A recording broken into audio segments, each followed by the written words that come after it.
Hello everybody, welcome back to the channel. In this video I'll be teaching you guys how to get Windows applications running on Linux. It's actually pretty simple and pretty easy. So let's just dive straight into it. It's actually not that hard. So in the pinned comment down below, it'll take you to this site, winehq.org. Now this website tells you stuff about Wine, what it does and that stuff, and Wine stands for Wine is not an emulator. Wine translates Windows language to Linux language. That's its translator. That's the best way to describe it. So you click on download and it'll take you to this wiki. Right here, based on what distribution is what you click on for installing Wine. So if you're on Fedora, click on Fedora. It'll bring you here. If you're on Debian/Ubuntu, go here. We're on Pop! OS, so we want Ubuntu because Pop! OS is built off of Ubuntu. And in this series of the Linux daily driving stuff, we're on Pop! OS. So this is what you do. You need to first know what version of OS you have. Now there's two ways to do this. Now right here in Debian the Ubuntu one, you can see right here, it tells you right here, oh, cat's the etc/hosts OS thingy file. So we're gonna bring up a terminal, Windows T. We're gonna full screen it with F11. And I'm going to do Control-Shift and press plus to increase the size. Find it too big? That's okay. You can just hold down the Control and press minus to decrease the size. I'm just going to increase it fully because you guys need to see. So, if you want to paste something from, let's say, your browser or text document into your terminal, if you press Control-C or Control-V, it won't work. It won't work at all. So, how do you paste a command or paste something in your terminal? Well, you hold down Control Shift and then you press V, and there you go. So it is gonna go and it's gonna cat out the OS-release. Now I'll be explaining what this does later. We're gonna be using the terminal a little bit today, and I'll explain what it does so you guys can learn, because honestly, terminal is something that people should know.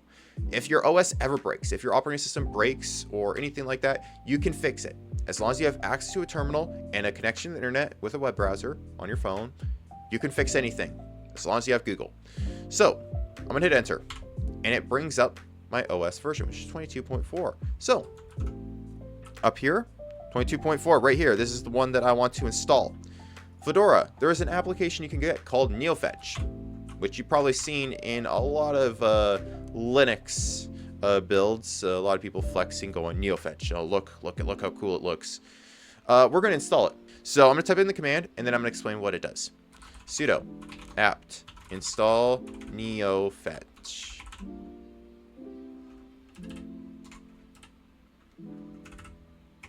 There we go. Okay, so sudo. What does sudo do? It stands for super user do.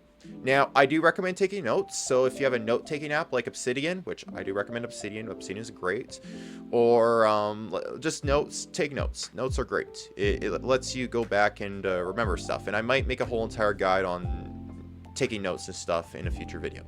So, sudo, super user do. This is the equivalent of right-clicking an application in Windows and saying run as administrator. That's exactly the same thing. Sudo run as administrator. Apt. Apt is a package manager. Apt is where you get all your applications from. It's where you install stuff. That's what it's used for. Install self-explanatory, then the application name, which is neofetch. Now, you could just use the GUI. You could just go to your pop shop and just, well, it would be Cosmic on the latest version of Pop. But you could just boot it up and just, search up stuff. It's not, oh, maybe I just misclicked. Or it's just not wanting to work today. It might just not want to work.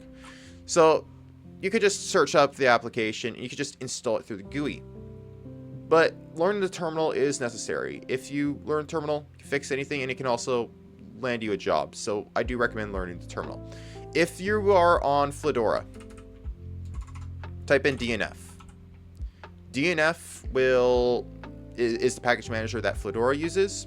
So type in DNF. If you are on Arch, do sudo pacman -S neofetch. It will ask you, would you like to install it? Y or N. You put it Y in there and hit enter. Now, I've already installed it, so I don't need to. I don't need to run the command again. So how do you launch it? How do you use neofetch? You type in neofetch. There we go. I'm going to decrease the size so it's a little bit easier to see. And right here, pop OS right here. Pop OS 22.4. Well, 22.04. See, pretty easy. Not that hard to find your OS information. So I'm going to increase the size again. And now we are on the installation methods. So now you know what version of Fedora you're on. Just copy this command and paste it in there. Choose the following branches. So there's stable, development, and staging. Now, these different branches are development branches. So stable branch is meant for the wide audience to use. So this is meant to be, it works. There's very little bugs. It works. Development branch. This is the beta. This is you sitting there and being like, you know what? I want some newer features, but I don't mind dealing with some bugs. So development branch is there for that. Staging branch. Staging is pretty much, oh, I want to help you guys improve this. I want to report bugs and issues that I have. Pretty much after any development that is done, they push the development into the staging branch, and whatever changes they do is in there. It doesn't matter if they're complete or not, they just push it in there. Development's a little bit different. It's where, okay, we're getting closer to releasing this. We're going to go to the development branch and have people report bugs and stuff. Stable branch, it works. It works. It's great. So I recommend using the stable branch. Now, Debian Ubuntu, it's a little bit different for installation compared to Fedora. And Arch Linux is the easiest out of them all, by the way. So we're going to go over this. Sudo dpkg, which you already know what sudo is, dpkg, add architecture, i386. Now, what does this do? Well, it tells you right here, if your system is 64-bit, enable 32-bit architecture. All this command does is adds an architecture which is 32-bit. Now, what are bits? Well, you'd have to Google. We're not going to go over that in this video. All you need to know is there's different architectures. There's 32, 64, there's also 16 bits, and that matters for applications, for how they work and stuff. So that's all you need to know. Next, add the repository. So you're making a directory, so sudo mkdir, mkdir, and you're adding that, and you're adding it to the apt/keyrings. Then you're wgetting the keyrings right here. Just copy each line of this right here. Copy, Control C, go down, Control Shift V, paste it in there.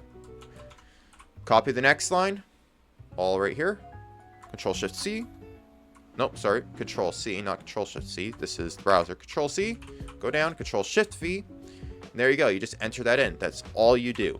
You just copy those commands right there. Next, we already know what version, which is 22.4. This is the version of Ubuntu that I'm running. So based on the version of Ubuntu that you're running is what you copy here. So if it's Pop! OS, you're going to be on 22.04 until System 76 updates it. So it depends on what version you're on. Copy it, you paste it in, and then you run an update. So what is sudo apt update? What does that do? You know what apt does. You know what apt is. Apt is the package manager. It's what it's used to install applications and update them. What does update do? It's not what you think.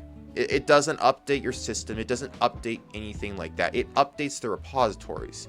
So imagine a list, right? Let's say you're shopping, right? And you have a list of items, right? With like the packaging, like pictures of the packaging and stuff like that. Pretty much what happens is while you're shopping, they bring in new stock. They bring in new stock for beans, let's say. You want some beans. You want some black beans. You want to make some tacos.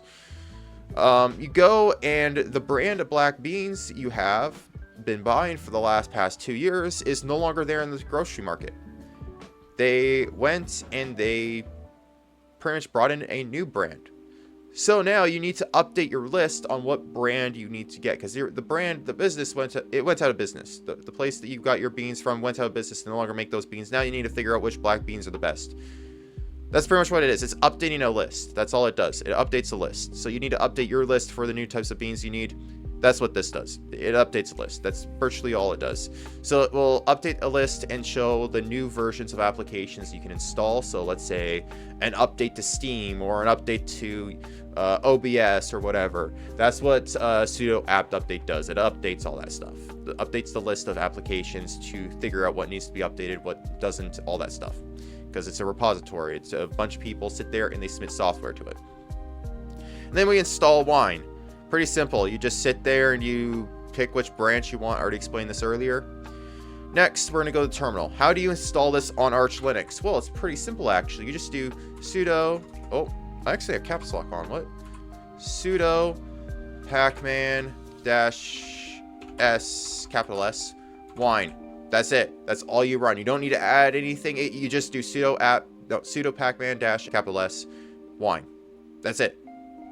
That's all you do. You just run this command right here. -s means install, by the way. So yeah, pretty simple, pretty easy. Now, once you have Wine installed, you need to install Lutris, which is pretty easy to do. You can either install the Flatpak version, or you can install it from the repository. So remember how we did sudo apt install Wine and that stuff? Well, you could just do Lutris, and you just enter in your password, and right here, and then you just says Y or N. You want to install it Y or N, you just hit a Y and you hit enter. However, that's not what I did. That's not what I did. I installed a Flatpak. Now, we're not going to mess with Flatpak, so just do sudo apt install Lutris, dnf install Lutris, you know, sudo pacman-capital S Lutris, all that stuff. Once Lutris is installed, you can then launch Lutris, which I'm going to bring down here. So, you can connect your GOG accounts. You can connect your Epic Games accounts, EA app, Ubisoft, your Steam even. You can connect them all, and you can download the game straight into Lutris and run them off of Wine. However, we're not doing that. I'm going to show you how to get your Steam games running in a different way in the next video, which is how to game on Linux, all that stuff. Okay, now let's go and install an application. If you click the plus button right here, it will say install a Windows game from an executable. Doesn't have to be a game. It can be anything. So you don't need to worry about that. Click on this. Click on the game name or application name. We're going to be installing Cheat Engine. So I'm going to type in Cheat Engine. There we go. And then right here, you can pick which version of Windows you want. Now, certain games don't work well on Windows 10. A few of them being Star Wars Knights of the Republic and Star Wars Battlefront 2. They do not run well on Windows whatsoever. They bug out. They have issues. I haven't had an issue with Windows 10 for Wine. Haven't had an issue with it. But that's something to keep note of, just so you guys are aware. So you can pick the version of Windows that you need. So yeah, it will install all the dependencies and stuff, which I'll explain more about this later. So we're going to click on install and installation directory. Yeah, that looks good. I'm going to put prefix -prefix. So there we go. Select startup file. We're going to do the Cheat Engine executable right there. Right there. So we're going to go click that. We're going to click on install. Now it's installing game data. Now it might lag a little bit. That's okay. It's normal. It's creating a bunch of stuff for you. It's automatically configuring things. So you don't need to do this all manually. So now Wine has popped up. It's saying it's creating a Cheat Engine -prefix. I'll get into that in a little bit on what a prefix is once everything is set up. Okay. So now it is starting to work. It's installing game data. It might take a few minutes. Oh, there it is. This is the installation media for, not media, installation, the executable for installing Cheat Engine right here. So you go click OK. It's exactly the same as running an exe on Windows. You just double click it and run it. It's exactly the same way, but you're needing to use Lutris for it. Click on that. I'm going to go click skip all. And now it is installing. Okay, it's finished. It took a little bit. It will say launch the application on exit. Just uncheck that and then just press finish because we need to do something. Close. So right here we have Cheat Engine. If you if you click on it, you'll have all like you'll have this pop up. If you right click on this, you can go to, where is it? Configure. Now we need to select the actual executable, which I think it automatically did for us. Now I need to explain what a prefix is. Now, if I go to my files, go to games, right here is, there's cheat engine prefix. Cheat engine prefix. What is a prefix? Well, if you double click in this folder, you'll see drive C. If you click on drive C, things will start to look a little bit familiar. You guys are probably already familiar on what this is. If I go to my Windows 11 virtual machine and click on the file manager right here, load, thank you. And if I go to this PC, double click on this, starts to look a little bit familiar, does it not? Look at that. It looks very familiar, doesn't it? Like very, very, very familiar. Well, you see, ladies and gentlemen, dang it, don't pop up. I don't want it to pop up. Anyway, as you can see, this emulates the whole entire Windows drive. So if you're used to where your save files are stored, all that stuff, exactly the same here. Everything is stored the same right here in the prefix. So if I go to, I think it's here. No, it's program files. That's where it's installed. Right here is cheat engine. This is where it's located. See? So it's exactly the same. If you, let's say, have saves, right? Go here, you go drive C, you go to users, right? And this is the user to your actual computer will be listed here. Right here, app data, all that stuff, right? For your cheat engine, for your prefix and everything. So for your games, it's exactly the same thing. If you install a game and you go to the prefix and you want to get the save file, you just look up, okay, where's the save file for this game? And it tells you where it is on Windows. Go to the prefix and follow the same path. Let's say it's users, your user, app data, roaming, and then here for your save files. Exactly the same deal. It's exactly the same as the Windows drive and where everything is located. So as you can see, program files, all this stuff, right? Go to users right here. Exactly the same right here. That's what a prefix is. A prefix is where everything is stored for the save data and the stuff for your application. Now, we're going to go back to Lutris because not every single time this will be perfect. So sometimes you might come into an error and it might say dependency error. Oh no, it won't work because it's missing a dependency. What does that mean? What does it mean by it's missing a dependency? Think of a dependency like a vehicle, right? So you have your main application, that's a vehicle, right?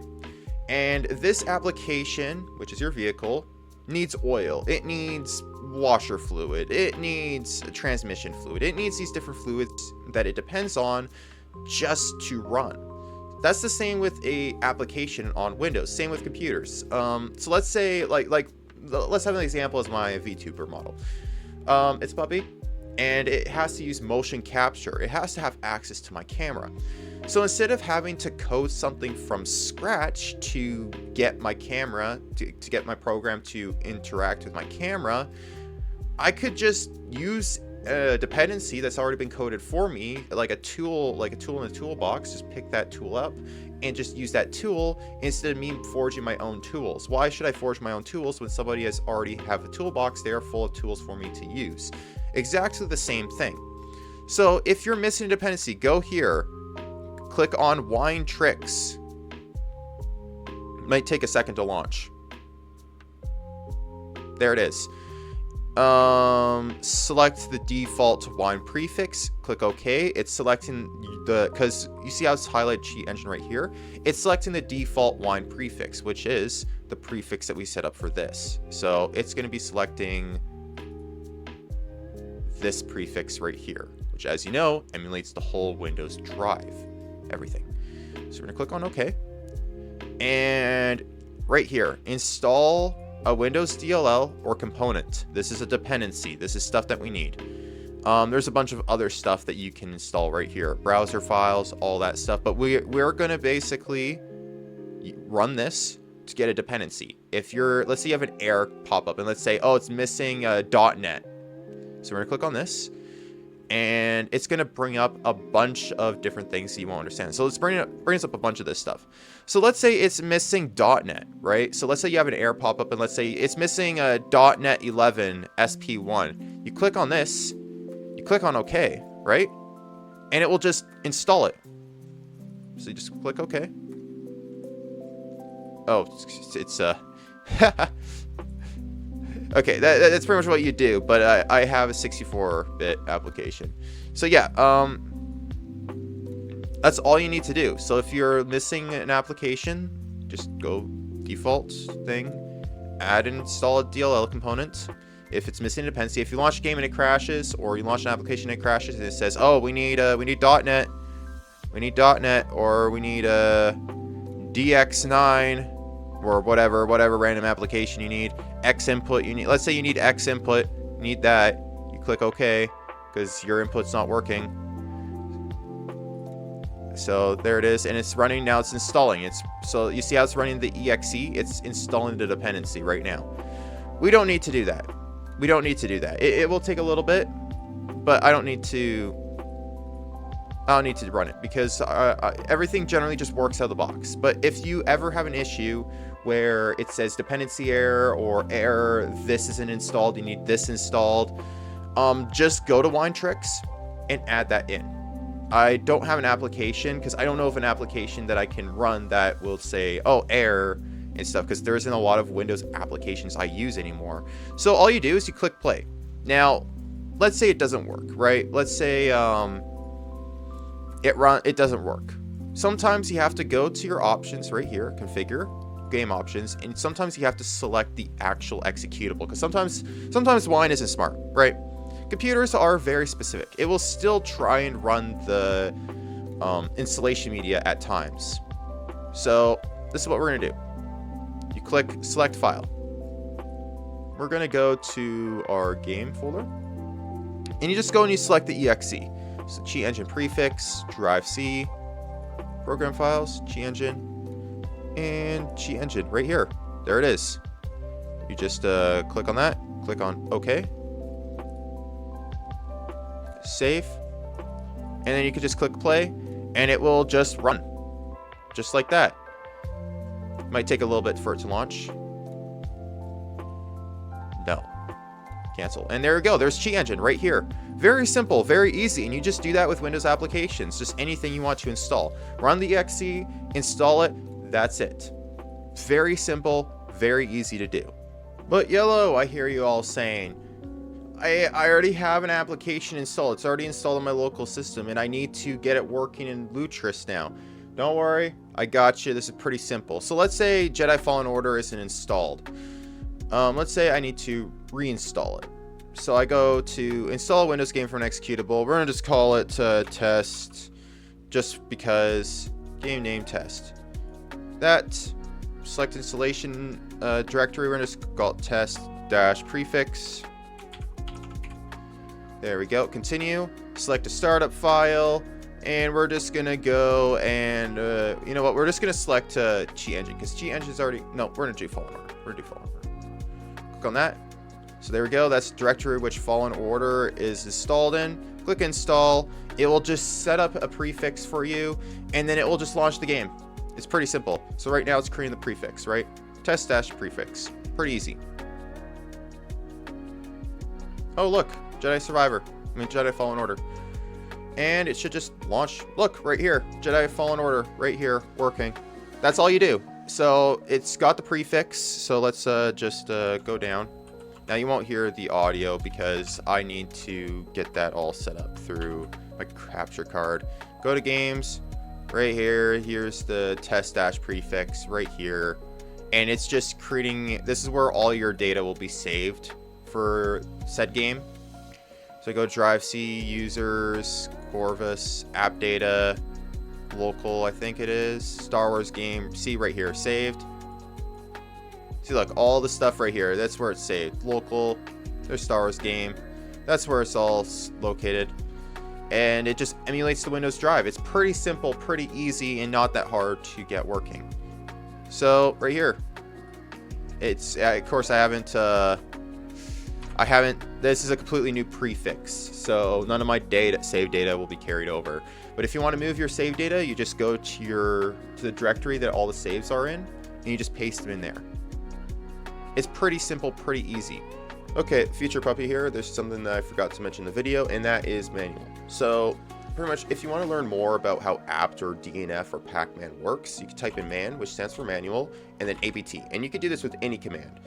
So if you do man and then space and then any command you want to enter in, so let's say you just saw a YouTuber do ls and you don't know what that does, you just man ls and it'll tell you everything for what it does, what the program does, all that stuff. So we could do man apt to man apt to look at the manual for apt, and it will show you everything for how it works. So install, reinstall, remove, purge, apt-get, everything. It tells you everything, how it works, and all the stuff that you need to know for it. So yeah, very useful and something that you guys should know. Yeah, that's pretty much it for the video. Hope you guys found it helpful. If you did, please like what's down below. Please subscribe if you're new around here. In the next video, I'll be teaching you guys how to run Steam games. Of course, you could do it through Lutris, but not everyone really needs Lutris. It's only if you need specific applications, and there is ways to get applications running on Proton through Steam, which might be slightly easier depending on your use case. Lutris is just a little bit better of a platform if you have several applications and you just don't want to run it through Steam. But yeah, so hope you guys found the video helpful, and I'll see you guys in the next video.